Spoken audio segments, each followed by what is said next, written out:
here at the Forbes Sustainability Summit during Climate Week. We are joined by the great Jane Goodall, a woman who needs no introduction, but I'm going to do a little bit of it anyway. Everybody does. A world-renowned ethologist, conservationalist whose work has transformed our understanding of the natural world and probably more importantly, inspired generations to protect it. Welcome, Jane. Thank you so much for joining us today. No, thank you for the invitation, because anything to get the message out before it's too late. Right. Well, that makes me want to start thinking about the big picture.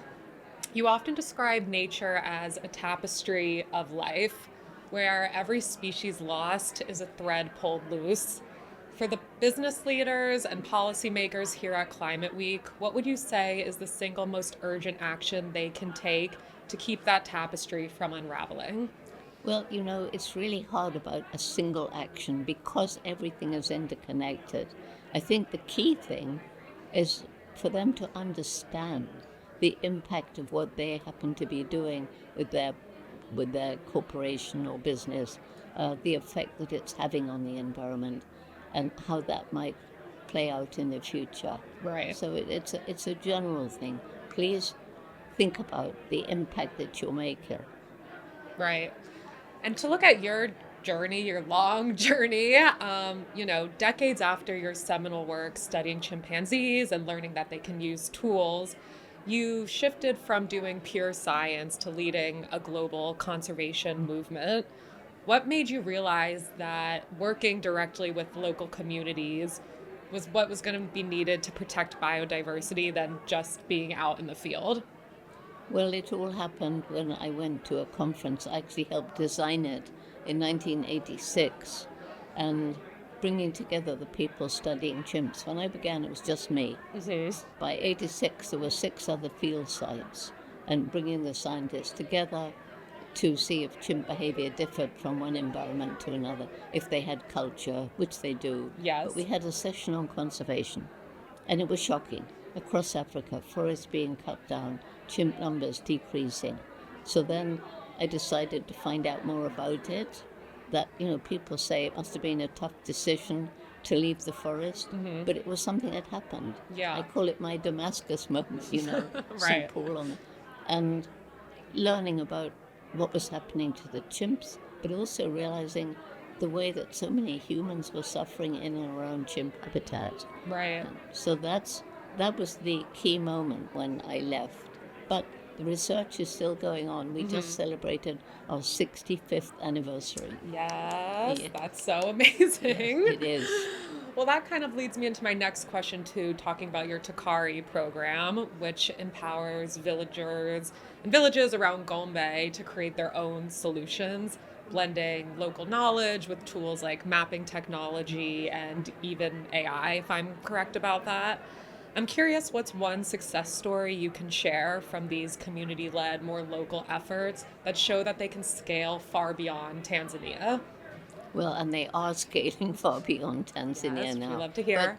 But, right at the beginning, I think JGI was the first organization to create a true community-led conservation program, not talking about saving the environment for wildlife, how they're destroying their environment because they're struggling to survive, and they're cutting down the trees to grow more food, to make space, or to sell charcoal or timber. So it hit me when I flew over. I saw the bare hills all around this little island of forest that was Gombe National Park. Yeah. And I thought, if we can't help these people to find ways of making a living without destroying the environment, we can't save chimps, forests, or anything else. Right. And so we began not as a bunch of arrogant white people going into poor villages, but 7 local people picked to go into the 12 villages around Gombe and ask them what we could do to help them. Right. So that led to things like scholarships to give girls a chance of secondary education, microfinance based on Muhammad Yunus's Grameen Bank, which has been super successful. That's amazing. And so at the end of it all, the villagers understand saving the environment isn't just for wildlife, it's for their own future. Right. And that's why it's spread to 6 other African countries where we study and conserve chimpanzees and their habitat. Right. And so it's been super successful. As a result, if you fly over today, you won't see those bare hills. The people have understood it's no good cultivating on a very steep slope because you'll get terrible erosion. And so gradually, given time, the grass and the little plants and the trees come back, and the insects, the birds, and the mammals come back. And it's just been a magical transformation. And that's where the GIS, GPS, drones, and even AI with our camera traps. Yeah. That's so incredible and so inspiring to hear, and makes me want to talk about hope a little bit more. So you've said your job now is hope, and in this political climate we live in, with headwinds, let's call it that, and all the climate anxiety we face, what gives you genuine hope? I think we would all love to hear. Well, first of all, the importance of hope is without it, we tend to fall into apathy and do nothing. And if that happens, especially with the young people who are in more places losing hope, more and more countries, then we're doomed. Yeah. So today I'm traveling about 300 days a year all around the world, giving this message. Hope is not about sitting arms folded and hoping that something will happen. Hope is about action. So when people come to me, as they very often do, and they say, well, I hate what's going on in the world and I'm just one person, there's nothing I can do. So as one ordinary person, picking up a piece of trash every day really wouldn't make any difference if it was just you. But it's not. Right. And so I tell people, think about what you could do with your friends in your community. Yeah. See that you make a difference. Makes you feel good. Then you want to do more. Then you inspire more people. And then, like, there's 26 chapters of Jane Goodall Institute. Yes. And our youth program is in 76 countries. So Incredible. then, all around the world, there's people like you making, you put it together, you're making a big difference. Right. And that's, I think a great message to share, because I think, as you said, a lot of people just feel so overwhelmed and we're like, well, we can't do anything. And it's like, just pick the smallest thing and let it grow from there. That's a great message. Yeah. Turning to Forbes audience specifically, which is, founders, CEOs, and other business-minded folk, what's the greatest lesson you could share with that audience about turning a personal mission into a global movement? Well, I think people we have a growing population of people and livestock on this planet. And economic development improved in the way we're doing it now can't last. It cannot be sustainable. And so when I'm talking to CEOs, which I do very, very often, I'm saying, look, if you go on trashing the environment, people may become wealthy, but if there's no water, no clean water, if there's no forest, and your future is doomed. Right. So we have to work out a way of changing the way we think about development. And that's not easy, and I'm not an economist. And feeding the growing number of people and protecting the planet is tough. Right. But it's something we have to do somehow. Right. And so what CEOs can do is think about the impact they are having on the environment and see if there are ways that they can lessen that impact. And there are. People are beginning to find out solutions. And of course, renewable energy is one. Yes. Yeah, that's a great message. And also capturing CO2 before it gets into the environment. I'm excited because today we'll hear a lot about interesting technologies, helping for a low carbon future.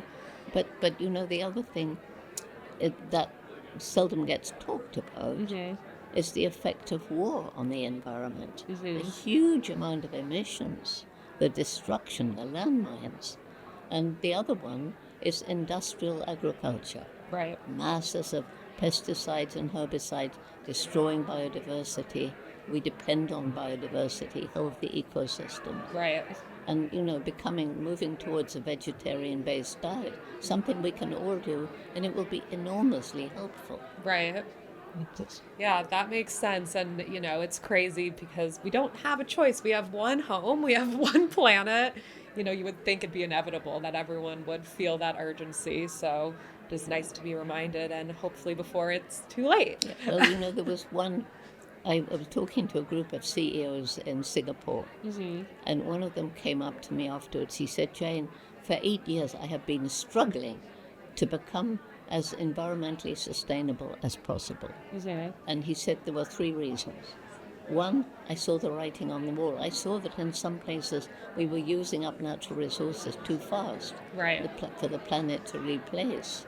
And secondly, consumer pressure. People are beginning to ask questions. How was this made? Did it harm the environment? Was it cruel to animals like the terrible factory farms? Is it cheap because of unfair wages? Then look for something made more ethically. And it might cost a bit more, but then we will value it more and waste less. Right. And human waste is a huge problem. Right. But he said, what tipped the balance for me was my little girl, 8 years old. And she came back from school one day and she said, Daddy, they told me that what you're doing is hurting the planet. That's not true, is it, Daddy? Because it's my planet. We need her to come speak at the conference and tug on everybody's pants and say that. Because, it really is, underneath hearing about the science and policy, really getting into the heart of why we're doing this is so important. And we're also so happy to have you here because you're... Yeah, you've just hit on the key point. When you're talking to somebody, trying to persuade them into thinking like this, it's no good battering away at the brain because then probably not going to listen. They'll think of arguments to counteract you. You've got to reach the heart. Exactly. And the way to reach the heart, for me anyway, is stories. Yeah. We talked about a few call to actions, but I want to end it with any other call to action that you'd like to share with Forbes audience, with your audience, and, especially people here for Climate Week. What can you leave people with one thing to do today or something they can do this week or this month? I think the most important message is for everyone to understand every day you live, you make some impact on the planet. We need everyone to choose wisely, to make the right choices in the way they live each day. Yeah, I love that. Well, I'll end it there. Let's end it with that note of hope and call to action. Jane, thank you so, so much. It's such an honor to talk to you, and I'm excited to hear your talk on stage. Thank you. Thank you.